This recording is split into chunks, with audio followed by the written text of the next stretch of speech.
Welcome to Commerce class.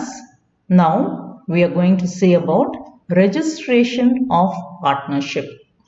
எப்படி நம்ம வீடெல்லாம் கட்டி ரெஜிஸ்டர் பண்றோம், அதாவது ஒரு ப்ரூஃப் நம்ம இது யாரோடது, இந்த வீடு எந்த இடத்துல இருக்குது, இதுக்கு யாரு ஓனர், அப்படிங்கிறதோட வேல்யூ என்ன அப்படிங்கிறதெல்லாம் நம்ம ரெஜிஸ்டர் ஆஃபீஸில் ரெஜிஸ்டர் பண்ணுறோமோ அதே மாதிரி ஒரு பார்ட்னர்ஷிப் ஃபார்ம் பிஸ்னஸ் ஆரம்பிச்சாங்கன்னா அதுவும் என்ன பண்ணணும், ரெஜிஸ்டர் பண்ணணும்.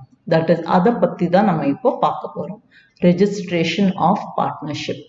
இந்தியன் பார்ட்னர்ஷிப் ஆக்ட் என்ன சொல்லுது அப்படின்னா, does not make registration of partnership compulsory. Register பண்ணணும் அப்படிங்கிறது எந்த ஒரு கம்பல்சரியும் கிடையாது. அப்போ ரெஜிஸ்ட்ரேஷன் என்னது, இஸ் ஆப்ஷனல். பார்ட்னர்ஷிப்ல எப்பயுமே ரெஜிஸ்ட்ரேஷன் கம்பல்சரி கிடையாது, ஆப்ஷனல். ஆனா பார்ட்னர்ஷிப்ல அக்ரிமெண்ட் கம்பல்சரி. எப்பயுமே உங்களுக்கு ஒரு 1 மார்க் கேட்பாங்க. இதுல ரொம்ப கன்ஃபியூஸ் பண்ணிக்க கூடியது ரெஜிஸ்ட்ரேஷனுக்கும் அக்ரிமெண்ட்டுக்கும் கன்ஃபியூஸ் பண்ணிப்பாங்க. Agreement among partnership is compulsory, registration is optional. Okay, keep that in mind. But disabilities of non-registration virtually make it compulsory. ஒரு பார்ட்னர்ஷிப் ரெஜிஸ்டர் பண்ணாம இருந்தாங்கன்னா அவங்களுக்கு நிறைய டிராபேக்ஸ் இருக்குது. லைக் அவங்க லோனுக்கு போனாங்கன்னா பேங்க்ல லோன் தர மாட்டாங்க. அவங்களுக்கு வேற எந்த ஒரு ப்ரூஃபுக்கு வேணும் அப்படின்னா ஃபர்ஸ்ட் ரெஜிஸ்டர் பண்ணியிருக்கான்னு தான் கேட்பாங்க. So they cannot race any documents. ஒரு டாக்குமெண்ட் எதுவுமே அவங்களால வாங்க முடியாது, ஒரு லோன் வாங்க முடியாது, நிறைய தடங்கள் இருக்குது. அந்த ஒரு காரணத்துக்காக என்ன சொல்றாங்க, because of the disabilities of நான் registration virtually make it compulsory. Compulsory அவங்க they are forced to register. சரி, ஒரு ரெஜிஸ்டர் பண்ணணும் அப்படின்னா என்ன procedure? Procedure for registration. A statement should be prepared stating the following particulars. இப்போ ரெஜிஸ்டர் பண்ண போறாங்கன்னா அந்த பார்ட்னர்ஷிப் ஃபார்மை பத்தி கிளியர் டீட்டெயில்ஸ் தெரியணும் இல்லையா? அப்போ ஒரு ஸ்டேட்மெண்ட் ப்ரிப்பேர் பண்றாங்க. அதுல என்னென்ன இன்ஃபர்மேஷன் இருக்கணும் அப்படின்னா, நேம் ஆஃப் த ஃபர்ம். ஃபர்ம்னா என்ன, பிஸ்னஸ் பண்ணக்கூடிய அந்த பார்ட்னர்ஷிப் ஃபர்ம்.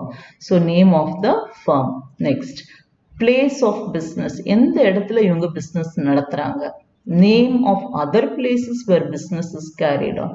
ஒரு இடத்துல மட்டும்தான் பிஸ்னஸா, இல்ல 2-3 இடத்துல அதே சிட்டியில இல்ல வேற சிட்டியில இதே பிஸ்னஸ் நடத்துறாங்களா. Name of other places where business is carried on. Next, name and addresses of all the partners. இதுல யாரெல்லாம் பார்ட்னர்ஸா இருக்கிறாங்க, அவங்களோட பேரு, அவங்க இருக்கக்கூடிய இடம், address. Next, the date on which each partner join the firm. எந்த பார்ட்னர் எந்தெந்த டேட்ல ஜாயின் பண்ணாங்க. Duration of the firm. இது ஒரு பர்டிகுலர் பார்ட்னர்ஷிப்பா இல்ல ஒரு partnership at will. 4 types of different partnership பார்த்தோம் இல்லையா, அதுல என்ன டைப் ஆஃப் பார்ட்னர்ஷிப் அப்படிங்கிறதுக்கு கேட்குறாங்க. So name, place of business, name of other places where business is carried out, name and address of all the partner, date on which each partner joined, and duration of the firm. இது எல்லாமே என்ன சொல்றாங்க, goes into the statement.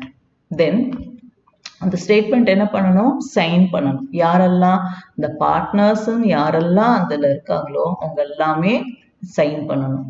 Then they should be reduced to the register of firms along with the necessary registration fees. இதை போய் அவங்க register பண்ணும்போது registration fees அப்படின்னு ஒரு அமௌண்ட் இருக்கும், அந்த அமௌண்ட்டை கட்டணும். தே have to pay it. Okay, so இந்த ஸ்டேட்மெண்ட் எல்லாம் உண்மை அப்படின்னு எல்லா பார்ட்னர்ஸுமே சைன் பண்ணணும். சைன் பண்ணிட்டு அப்புறமா இந்த சைன் பண்ண அந்த ஃபார்மை கொண்டு போய் they have to take it to the register of firms. Okay, with என்ன சொல்றாங்க, ரெஜிஸ்ட்ரேஷன் ஃபீ.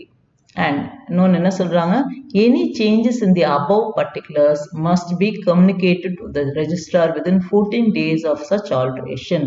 இப்போ இவங்க கொடுத்த அந்த ஸ்டேட்மெண்ட்ல if there is any changes, அதாவது சில மாற்றங்கள், ஒரு பார்ட்னர்ஷிப் வெளியே ஒரு பார்ட்னர் வெளியே போயிருக்கலாம், இல்லை 2 பார்ட்னர் அட்மிட் பண்ணிருக்கலாம், இல்லை பிஸ்னஸோட இடத்த மாற்றிருக்கலாம், இல்லை பேரில் ஒரு சின்ன ஆல்டர் பண்ணியிருக்கலாம். இந்த மாதிரி ஏதாச்சும் சேஞ்சஸ் இருந்ததுன்னா என்ன பண்ணணும், கம்யூனிகேட் பண்ணணும். அதாவது சொல்லணும் யாருக்கு, ரெஜிஸ்ட்ராருக்கு.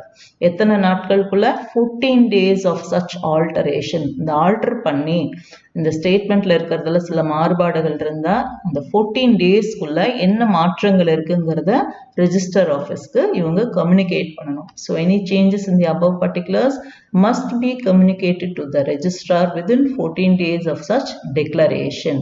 So what we saw today is registration of partnership. Is it compulsory? No, it is optional. But disabilities of non-registration virtually make it compulsory. What is the procedure? You have to prepare a statement. What are the particulars that goes into the statement? Name of the firm, place of business, other places of business, address, name and address of partners, when they join the firm, how long is the firm going to function. And it must be signed by all the partners. Why they sign? To make sure that all the details are clear and everyone is aware about the details. And they should submit with the registrar firms with the necessary fees. If at all there is any changes in these statement, then you have to communicate to the registrar within 14 days of such changes. So this is how the registration of partnership is done. Thank you, children.